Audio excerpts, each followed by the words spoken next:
Hello everyone, today we're doing a video about real estate photography, the do's and the don'ts. If you're an amateur, you'll definitely be learning something from this video. If you are a seasoned pro, please hang out, leave some comments below or suggestions. Let's get started.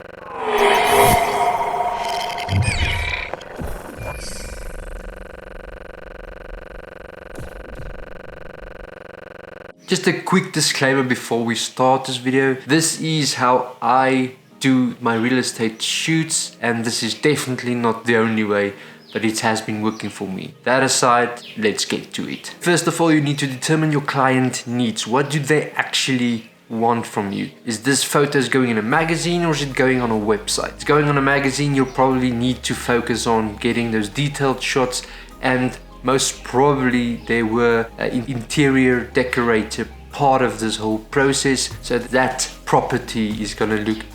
If that's the case, get a clear shot list of what you actually need to do, or do a proper walkthrough of the property so you know which shots to look for and which shots they actually want, because there might be some designer furniture that they will actually need in the magazine. So just speak to your client and make sure you get the shots that you need. You don't want to go back there, especially if they were an interior decorator. You don't want to back and forth. That's terrible, and that's going to cost you some high-paying clients. This client actually they have a strict turnaround time. So basically they want to try and sell houses in 48 hours, which is very quick.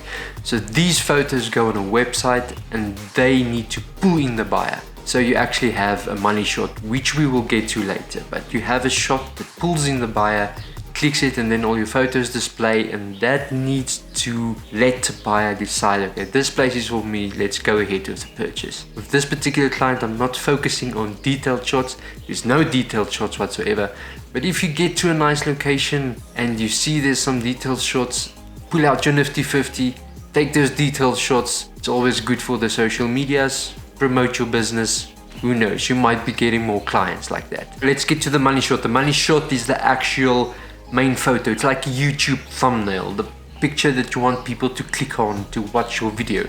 So this is the same. It's on the website. You browse the city you live in, you're gonna see this house, and that picture needs to pull in the buyer, needs to click it, and I want to see this place. The money shot will need to pull in the buyer, but we as photographers, you'll know the money shot as soon as you see it. You'll get to a location and you'll actually see which angle of this house looks the best, and that will most probably be the money shot. Just make sure you have the perfect exposure, make sure the sky is nice and blue, make sure everything is exposed perfectly well, make sure there's no distractions in your shot, and I can assure you it's going to be. Let's talk about gear. I shoot with my 10 to 18mm wide angle lens. You need to show off the size of the room, and with a wide angle lens it's the best way to go. I always put on my hood because you're gonna get some lens flares, whether it is the sun coming through the windows or you decide to turn on the lights. So be mindful. Lens flares can be edited out, but it tends to wash out the colors. It's difficult to edit out in the first place because it makes these big splashes. It washes out completely. So be mindful, save yourself the time, fix it in photo, don't try to fix it in post. Don't be that guy. Also use my CPL filter because you get some nasty glares, especially in bathrooms which has tiled walls, or even the shower doors may be glass, so that reflects bad. And sometimes even in the kitchen with tabletops, granite, which reflects bad, the fridge, all of that. So CPL filter helps. But I'm gonna show you some B-roll so you don't have to go sit at the client and figure out what the CPL filter actually does. You're welcome, by the way. I always bring a tripod and my remote trigger because I do exposure bracketing. If you don't know what exposure bracketing is, I'll link a video up here. It's basically taking 3 exposures and stitching them together in post. But go check out this video if you're not sure what it is. It explains well what the concept is, and it even explains you how to set it up, and it shows you how to stitch it together in post. Let's talk a little about shooting. Decide gonna switch on the lights or not. If you are switching on the lights, be mindful of flares. Like I've mentioned, difficult to edit in post.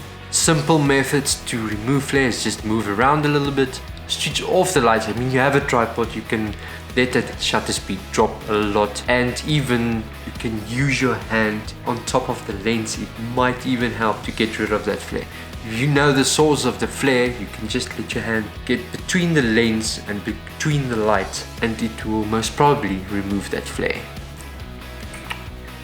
I don't want to be that guy, but don't shoot auto. Learn your camera, learn to shoot manual. If you do, however, shoot auto, try to at least dial in your white balance. Set it to 5500 or whatever the case may be, or daylight or indoor, but leave it there for the entire shoot and shoot raw, so you can actually afterwards change the white balance.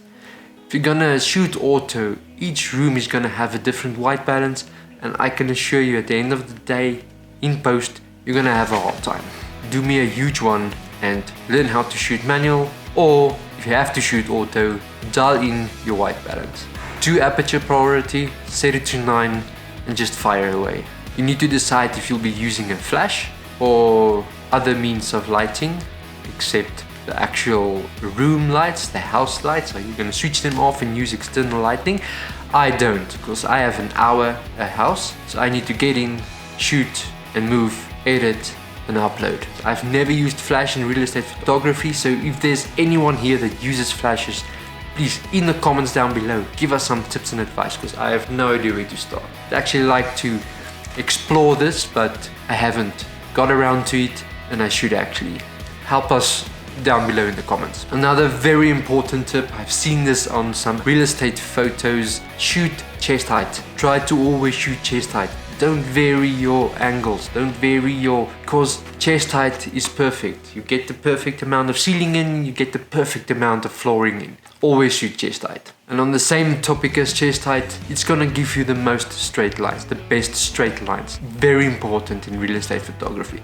If you go now to Facebook and you search for real estate, I can assure you you're gonna get some photos with this skew lines, which is terrible.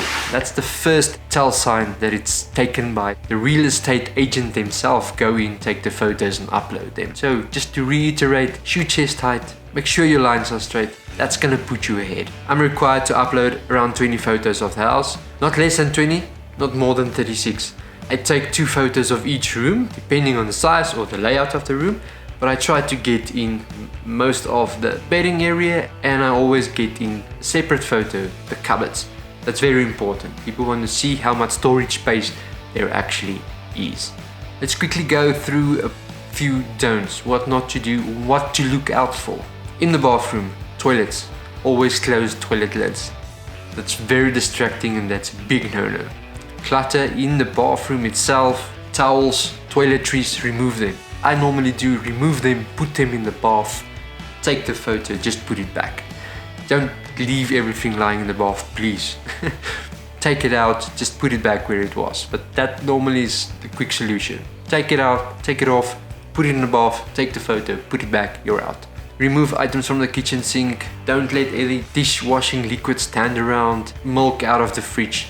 Remove the clutter, just make it look nice. All of these things can be removed in post, but why go on the premise I'll fix it in post? It's gonna take you a lot of time, and if you're an amateur, you're most probably gonna struggle fixing it in post, and you're gonna end up calling the client again and saying, listen, can I come again and shoot the kitchen or something? I have actually tried to fix the open toilet lid. I actually downloaded images of toilets and I tried to insert it. I couldn't do it, so that's a photo that I never included in my final batch. Never again.